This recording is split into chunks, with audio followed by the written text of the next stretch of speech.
cuando llegaron por primera vez los negros aquí africanos, fueron traídos en unos barcos grandes llamados galeones, llamados galernas, como esclavos.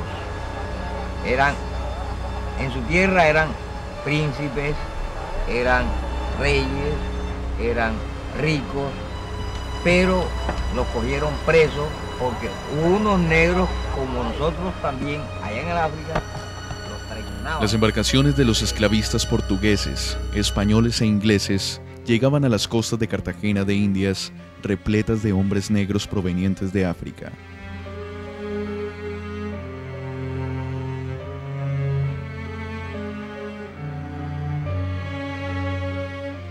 Hombres que fueron secuestrados y obligados a dejar sus familias, sus tierras, sus raíces.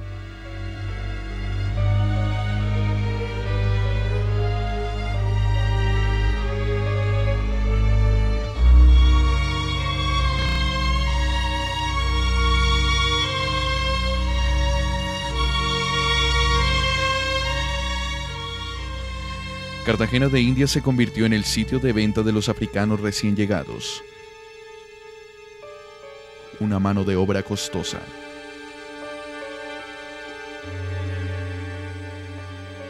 A los africanos solo les bastó pisar tierras americanas para empezar a buscar su libertad.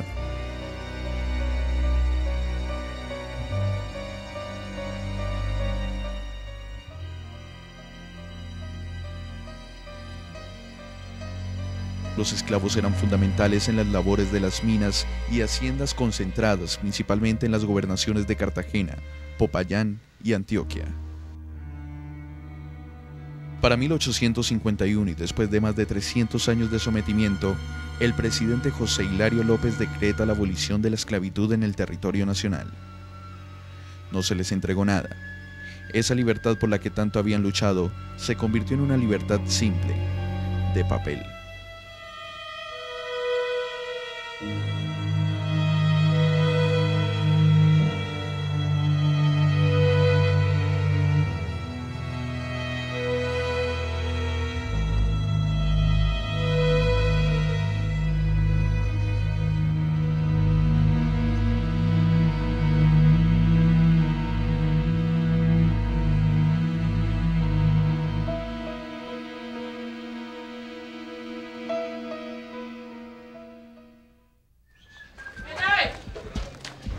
Conocemos que en el África habían cantidades de tribus, cantidades de etnias, una riqueza cultural inmensa, ¿sí?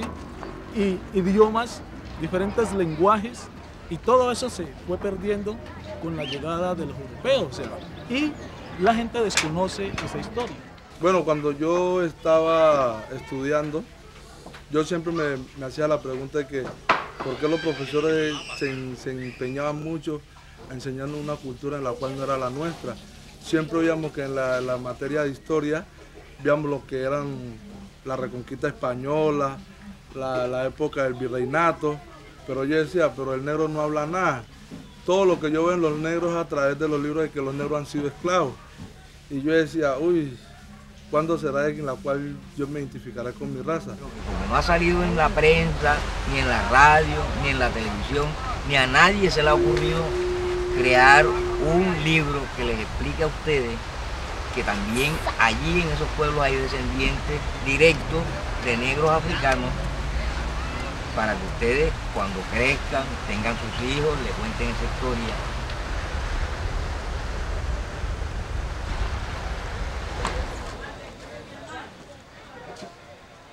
Cuando llegaron a América, cuando llegaron a tierra extraña, donde todo el contexto era diferente, ellos ni se lo imaginaban. Ellos continuaron liderando. Ejemplo de ello, Vencos Vivos, que permite que en América se geste el primer territorio libre, Palenque de San Basilio.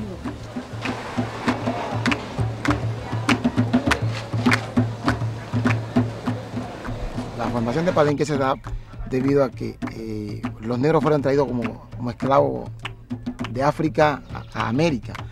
Y Cartagena era uno de los principales puertos negreros en esa época, ¿no? Un grupo de negros en esa época logra escaparse, llega a este lugar y forma este palenque hoy llamado Palenque de San Basilio.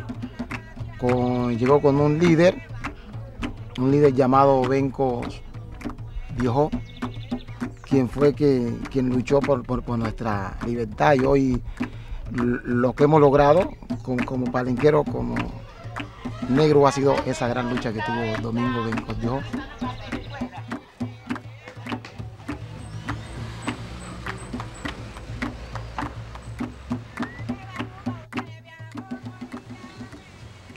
Palenque no es de pronto la información errada que tenemos, que era un pueblo cercado de palo.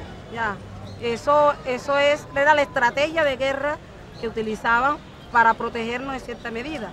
Pero ser palenque significa terreno de libertad, hombres libres, ¿ya? Hombres preocupados por su libertad, y por eso los que tenían esclavizados aquí, los hombres que se llamaban cimarrones, que eran hombres que se fugaban, donde constituían una población, esa población se le llamaba palenque porque era pueblo libre. El palenquero se siente mucho más africano que colombiano.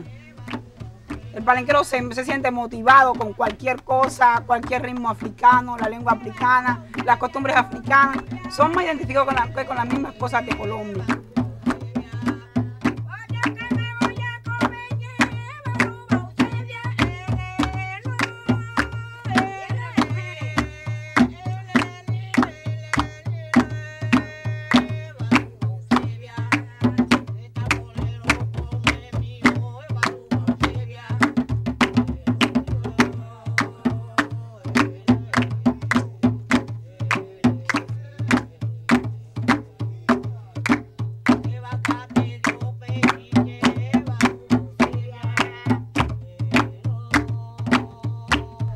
Nosotros afortunadamente hemos podido tener muchos intercambios, relaciones con gente de África o con gente que han hecho estudios de África, y se han visto las comparaciones.